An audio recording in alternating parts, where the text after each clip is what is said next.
আসসালামু আলাইকুম, সবাইকে স্বাগতম স্করপিয়ন স্পিরির আরেকটি নতুন ব্লগ বা ভিডিওতে। আশা করি সবাই ভালোই আছেন। গত ভিডিওতে আমি বলেছিলাম যে হ্যাঁ, আমরা সিলেট থেকে আরেকটি জায়গায় যাই এবং সেটি একটি ব্লাস্ট হবে, তো সেটি হচ্ছে এটি।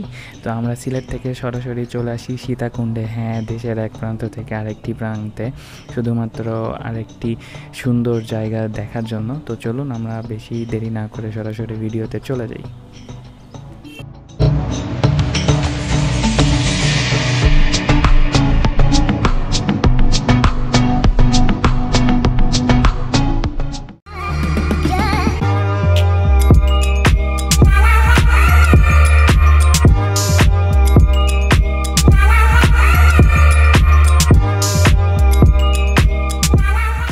বাস আমাদেরকে সীতাকুণ্ডে 6:30 পৌনে 7টার দিকে নামিয়ে দেয় এবং আমরা চলে যাই আমাদের হোটেলে।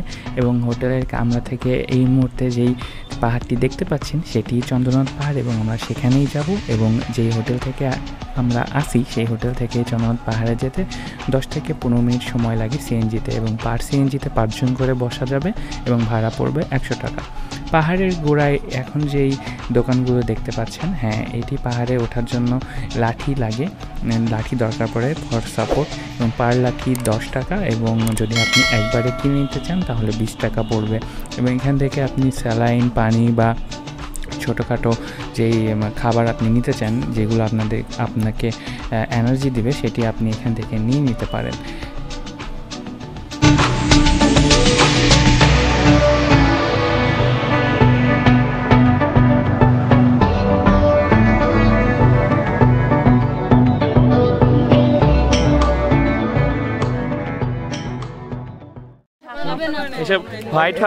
এসব হোয়াইট কি গুলাইতেছো সাগর? যারা দুর্বল তারা কলা খায় না। সাগর, তুমি কি গুলাইলা?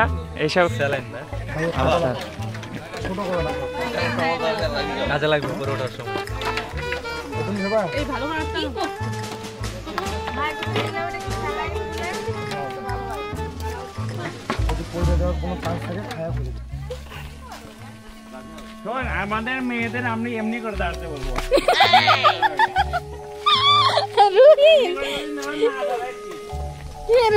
ভিডিও হয়েছে, এটার ভিডিও করতে? হ্যাঁ, তাই তো দেখতেছে। সো প্রীতি, তোমার ভাষ্য একটু ক্যাপচার করি। পাহাড় দেখে তোমার অনুভূতি কি? পাহাড় দেখে অনুভূতি অনেক সুন্দর, কিন্তু এখন পাহাড়ে অনুভূতি প্রকাশ করা যাচ্ছে না। আসলেই এটা সত্যি যে পাহাড় দেখতে যতটা সুন্দর তার থেকে কঠিন, অনেক কঠিন পাহাড়ের চূড়ায় পৌঁছাতে। বাট আমরা সবাই ডিটারমাইন ছিলাম যে আমরা পারবো এবং পেরেছিলাম, এবং সকল কিছু আপনাদের সামনে তুলে ধরবো, কতটুকু গিয়েছিলাম, কেমন মজা করেছিলাম। তো আস্তে আস্তে চলুন আমরা চন্দ্রনাথ পাহাড়ে উঠতে থাকি। এবং চন্দ্রনাথ পাহাড়ের যেখান থেকে শুরু, সেখান থেকে বেশ কিছু দূর 10-15 মিনিট হাঁটার পরে প্রথমে একটি আপনারা দেখতে পারবেন আশ্রম, এবং সেখান থেকে আমরা আরেকটু উপরে যাই, আরেকটু উপরে যাওয়ার পরে বসার জায়গা, বিশ্রামের জায়গা। এবং এই মুহূর্তে এখন যেটি দেখতে পাচ্ছেন সেটি হচ্ছে মুক্তিযুদ্ধকে কেন্দ্র করে একটি স্মৃতিসৌধ বানানো। সেই স্মৃতিসৌধটির নামটি হচ্ছে মৃত্যুঞ্জয়ী স্মৃতিসৌধ। এবং এখানে হয়তো যুদ্ধের সময় যুদ্ধ হয়েছিল বা মুক্তিযোদ্ধাদেরকে ডেডিকেটেড করে এই স্মৃতিসৌধটি বানানো হয়েছে। তো তারপরে আমরা আরেকটু আস্তে আস্তে আগাতে থাকি এবং দেখতে থাকি যে বেশ কিছু মন্দির, চন্দ্রনাথ পাহাড়ের গোড়া থেকে একদম চূড়া পর্যন্ত, মানে পুরাটাই অনেক জায়গায় অনেক মন্দির। শুধুমাত্র যেখান থেকে দুটো রাস্তা ভাগ হয়ে যায়, ওঠার এবং নামার, সেই রোড থেকে আর কি কোনো মন্দির নাই, একবারে চূড়াতে গিয়ে তারপরে মন্দির পড়ে।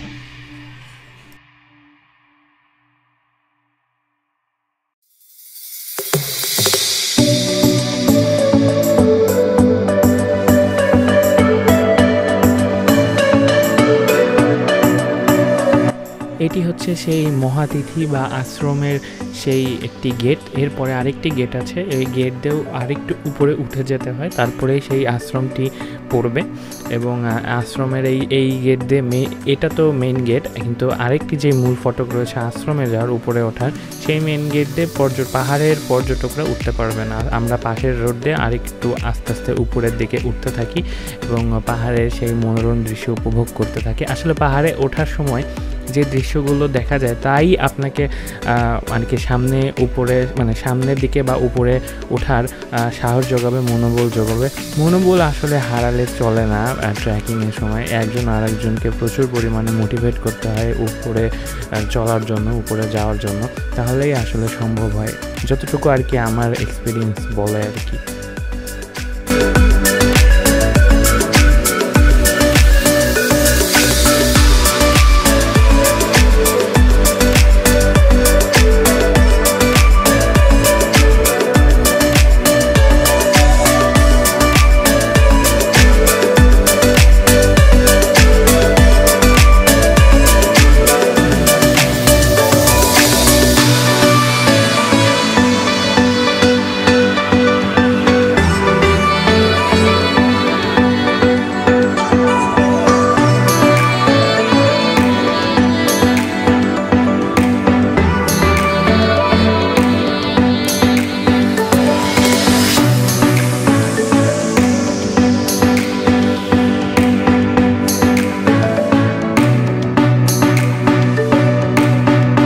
আশ্রমের পেছনের জায়গাটুকু যেখানে পর্যটকদের বা পাহাড়ে ওঠার যারা উঠবেন তাদের বসার জন্য বা বিরতি নেওয়ার জন্য বেশ একটি বড় জায়গা আর কি বসার জন্য করে দেয়া হয়েছে।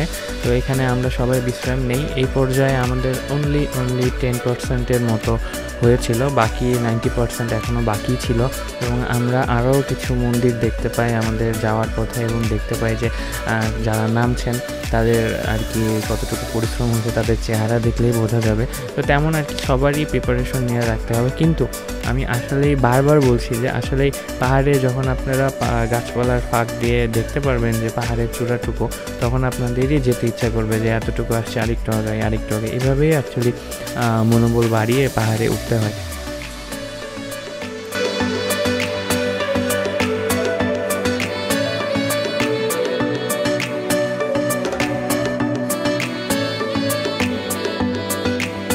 অনেক জায়গায় লাইভ অডিও রেখে দিয়েছি যে আমাদের সেই সময়কার মুহূর্ত যেন সবার সাথে শেয়ার করতে পারি। আশা করি সবাই ভালোভাবে সেগুলো এনজয় উপভোগ করতে পারবেন বা আমাদের মজার সাথে এভাবেই তাল মিলিয়ে আপনারা যদি কখনো যান সেভাবেই উঠতে পারবেন। কোথায়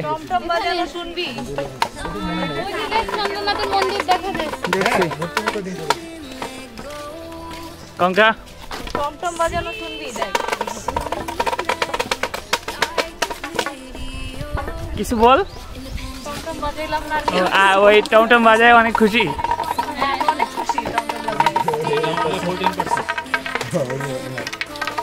আমার বন্ধু মিজান, কিছু বলো। We have already completed for 14%. As Thakur told that. ভাই আমি অনেক হিসাব নিয়ে ব্যস্ত, আমি সবাই আপডেট দিতে একটু বলবো। এইভাবেই চলতে থাকে আমাদের পাহাড়ে ওঠার মজা বা পাহাড়ে ওঠার সম্পূর্ণ গল্প। আশা করি সবাই দেখতে থাকবেন, এবং আপনারা যদি ভেবে থাকেন যে পুরো রাস্তায় এমন, আসলে এমন না। আমার বন্ধু মিজান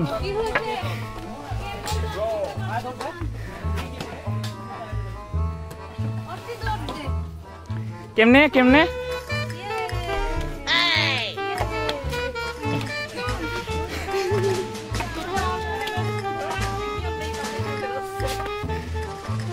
এটাও একটা কথা।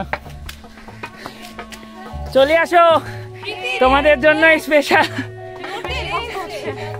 ব্যাপার না, আমরা পারবো।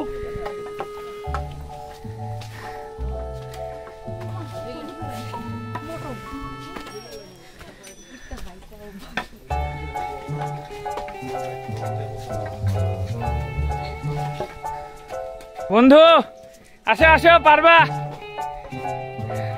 কেমন প্রীতি? বন্ধু কিছু বলো। 15% কমপ্লিট করে ফেললা। হাঁপানোই।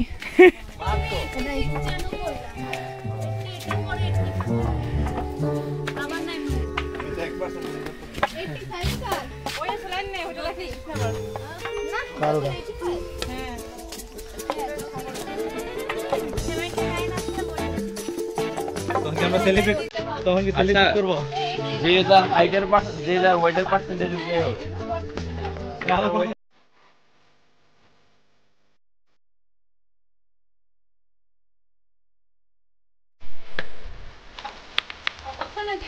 হাই খুশি এই সাপ বেরো বেরো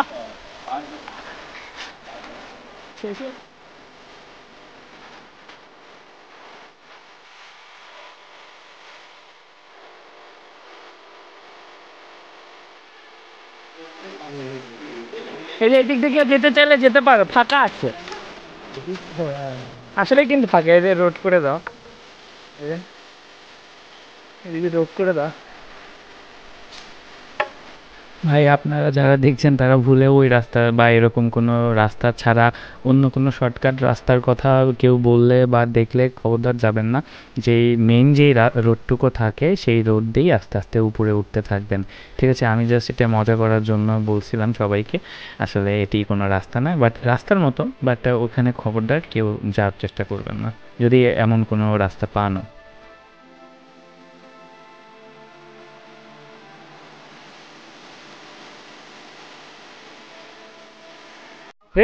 ওই রাস্তা এদিক দিয়ে বের হয় কনফার্ম।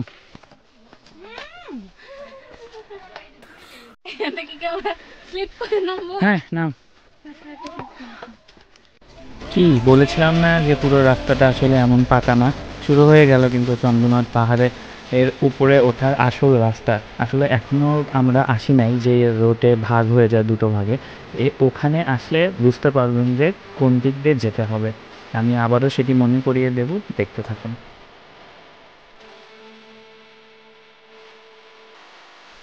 যত কষ্টই হোক আসলে পাহাড়ে ওঠার পরে এই সকল কিছু আর মনে থাকে না। তখন শুধু মনে হয় যে এখানে থেকেই যায়, এখানে এই দৃশ্য দেখার জন্যই হয়তো এত কষ্ট, এত কিছু। আসলে সবই তখন মাটি হয়ে যায় এবং আশা করি সবার ভালো লাগবে এবং সবাই আর কি দেখার চেষ্টা করবেন উপরে উঠে। হার মানবেন না, আস্তে আস্তে আস্তে আস্তে সবার সাথে করে হাসি ঠাট্টা মজা করে পানি খেয়ে স্যালাইন খেয়ে আস্তে আস্তে উপরে উঠতে থাকবেন।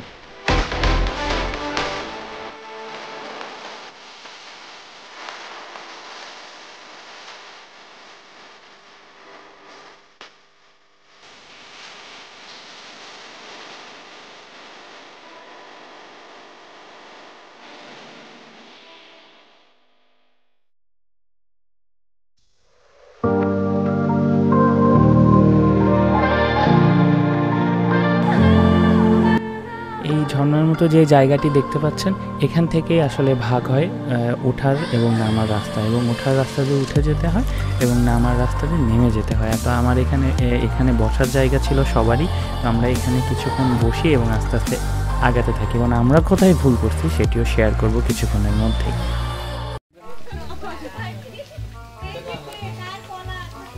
কার কলা?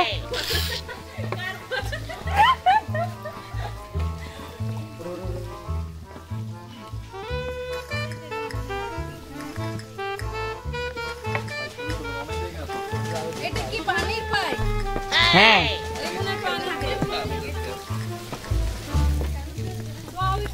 এই যে দেখতে পাচ্ছেন আমার বান্ধবী যেখানে দাঁড়িয়ে আছে, ঠিক ঠিক এই জায়গা থেকে রাস্তাটা ভাগ হয়ে যায়। আমি ইশারাও করি, সবাইকে বলিও যে এই রাস্তাটা কোন দিকে যায়, কিন্তু সবারই আসলে মনে হয় যে সিঁড়ির রাস্তা যেহেতু, তো পুরোটা রাস্তাই হয়তো সিঁড়ির, তো আমরাও বেছে নিই যে হ্যাঁ আমরা যেহেতু সাপোর্টে যাব, সবাই আসলে এক্সপিরিয়েন্স নাই, তো সিঁড়ির রাস্তা দিয়েই আগাতে থাকি। কিন্তু আসলে ওই মাটির রাস্তাটাই হচ্ছে চন্দ্রনাথ পাহাড়ে ওঠার মূল রাস্তা, আর আমরা যেদিক দিয়ে আস্তে আস্তে আগাচ্ছি এটা হচ্ছে নামার রাস্তা, ঠিক আছে? তো কেউ যদি এই ভিডিও দেখে আর কি যান পরবর্তীতে চন্দ্রনাথ পাহাড়ে, এই কথাটি অবশ্যই মাথায় রাখবেন, তাহলেই হবে। আর ওঠার রাস্তাটা বেশ সহজ, নামার রাস্তা দিয়ে উঠতে গেলে উল্টা পথে চলতে গেলে তো একটু কষ্ট হবে, তো আমাদের সবারই কষ্ট হয়েছে অনেক, কিন্তু তারপরেও আমরা উঠেছিলাম চন্দ্রনাথ পাহাড়ে।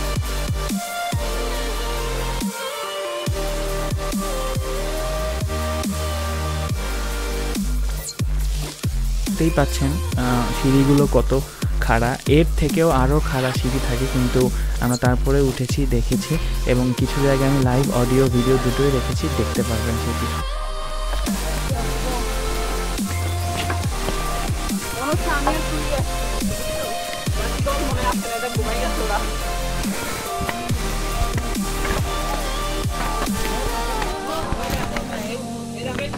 দেখতে দেখতে আমরা প্রায় পাহাড়ে ওঠার 85% কমপ্লিট করে ফেলি, এবং এখান থেকে পাহাড়ে উঠতে আর মাত্র আমাদের সময় লাগে 20 থেকে 15 মিনিট।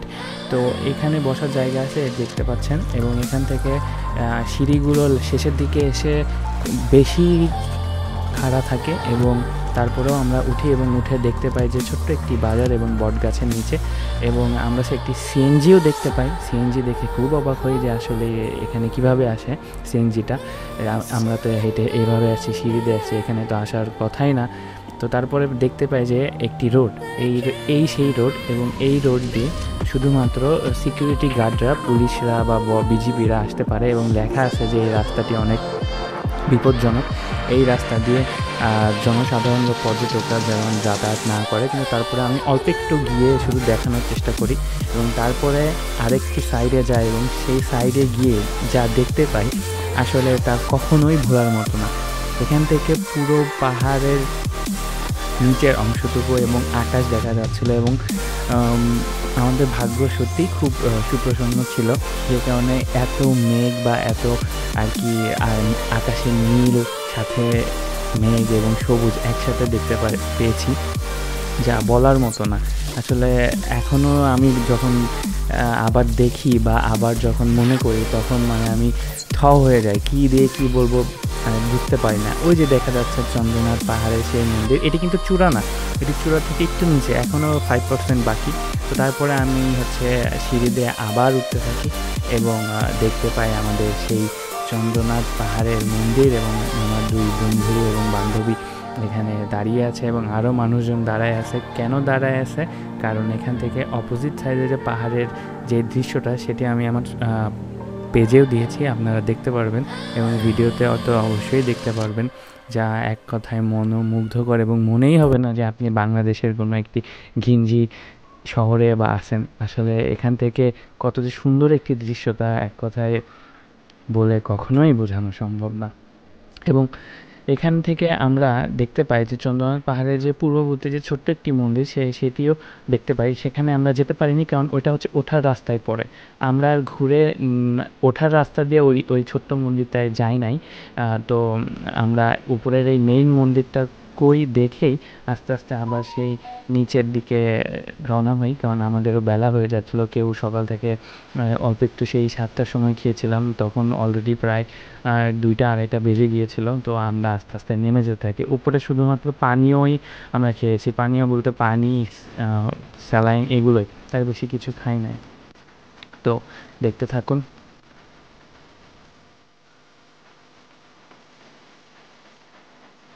এটি সেই চন্দ্রনাথ মন্দিরের পূর্ববর্তী যে মন্দিরটা ছিল সেটি, এবং যে ওখান থেকে দেখা যাচ্ছে যে উপরে ওঠার রাস্তা, এই দিক দিয়ে উপরে উঠে এই মেইন মন্দিরটায় আসতে হয়।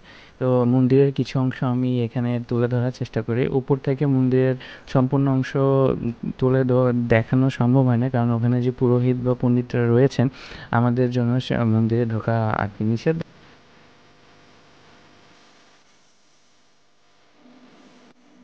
তারপরে আমরা সেই ঐতিহাসিক জায়গায় চলে যাই, এবং ঐতিহাসিক গাছের কাছে। ঐতিহাসিক গাছ কেন বলেছি? কারণ চন্দ্রনাথ পাহাড়ে আসবেন আর এই গাছের কাছে ছবি তুলবেন না, তার কি হয় না তুললে কিন্তু পাপ হবে, পাপ জোকস পার্ট, এমনি মজা করলাম। এটা আসলে অনেক ফেমাস একটি গাছ, আর চন্দ্রনাথ পাহাড়ে যারা উঠেছেন তারা এই গাছ দেখলেই চিনবেন। এই সেই গাছ, এই যেই গাছটি দেখতে পাচ্ছেন, এখান থেকে যে সুন্দর ভিউ পাওয়া যায়, যা অসাধারণ। আমরা অনেক আর কি সবাই এখানে ছবি তুলেছি, তাই এই জন্যই বললাম যে এটি হচ্ছে ঐতিহাসিক একটি গাছ। এবং এখান থেকে ওঠার রাস্তা যেটি দেখতে পাচ্ছেন, এটি আমি অল্প একটু আগাই, এবং সবাই এখানে ছবি তুলছিল, সেজন্য আমি বেশি আগাইনি, তাদের ডিস্টার্ব হবে জন্য। এবং সেই ভিউটা নিয়ে আমরা ছবি তুলে আস্তে আস্তে ব্যাক করি, এবং আমরা সীতাকুণ্ডতে আবার ফিরে যাই সীতাকুণ্ড শহরে। দুপুরের খাবারটা খেয়ে আমরা কেউ চলে যাই হোটেলে, আর কেউ চলে যায় পরবর্তী আমাদের যে দর্শনীয় স্থান দেখার কথা ছিল সেটি দেখার জন্য। এবং সেটি কি সেটি দেখতে হলে স্করপিয়ন্স বিডিতে চোখ রাখতে হবে এবং নতুন হয়ে থাকলে সাবস্ক্রাইব করতে হবে, বেল নোটিফিকেশন অন করে রাখতে হবে, তাহলেই আপনারা জানতে পারবেন নেক্সট ভিডিও কখন আসছে। এবং আপনি যদি ভিডিওটি পছন্দ হয়ে থাকে তাহলে লাইক এবং কমেন্ট করে জানাবেন। টিল দেন সবাই ভালো থাকবেন, সুস্থ থাকবেন, নিরাপদে থাকবেন এবং করোনা পরিস্থিতিতে মাস্ক পরে বের হবেন এবং আমাদের সবার জন্য দোয়া করবেন যেন আমরা আরও ভালো ভালো জায়গায় দেখতে পারি, ঘুরতে পারি। সবাই ভালো থাকবেন, সুস্থ থাকবেন। আল্লাহ হাফেজ।